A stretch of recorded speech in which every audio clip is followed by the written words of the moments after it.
What's up? Joe Eberlein back in the house, bringing you today's sports topic on April 9th, 2013, reporting live from Irvine, California. And my topic should not be a surprise to anybody. I'm going to talk about last night's men's college basketball championship game between the Louisville Cardinals and the Michigan Wolverines. This was probably the best championship game in college basketball that I have ever seen. The Louisville Cardinals, who I predicted would win at the start of the tournament, they did so in a very exciting fashion, 82-76, over a very resilient Michigan Wolverines team. They have nothing to be ashamed of. It was a great game. Surprisingly, a lot more offensive oriented than I thought it was going to be. Defense was a little weak on both sides. Michigan started off great defensively in the first half, but then they got exposed a little bit more and ended up only closing the half with a 1 point lead after getting off to such a hot start shooting the ball. But then the second half, it was all about Louisville. Russ Smith struggled, but the guy who stole the show was Luke Hancock. Luke, I tip my cap to you. Being named the most outstanding player in the Final Four, well-deserved honor. You went 5 for 5 in yesterday's game from beyond the arc. Ultimately, you finished with 22 points, and you had 20 points in the Final Four game against the Wichita State Shockers. It really was a lot of fun to watch, and you stepped up, and emerged in the absence of Kevin Ware due to Kevin's injury.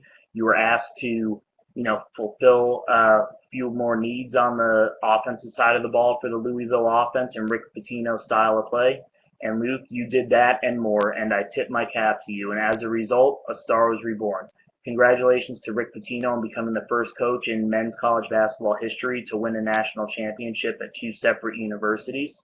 But in particular, the thing I would like to point out is it was a great college basketball season. There was not one clear-cut team that was believed to be the best team in the country throughout the season. There were many times the rankings changed where a different team was a number one seed.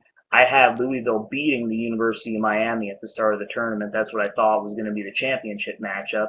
And obviously, Miami hit a wall against Marquette University that knocked them out of the tournament despite the great seasons from Shane Larkin and the Hurricanes. It was a little tough for me to watch them go down that way, but you know what? When it's one and done in March Madness, that's what makes it so exciting.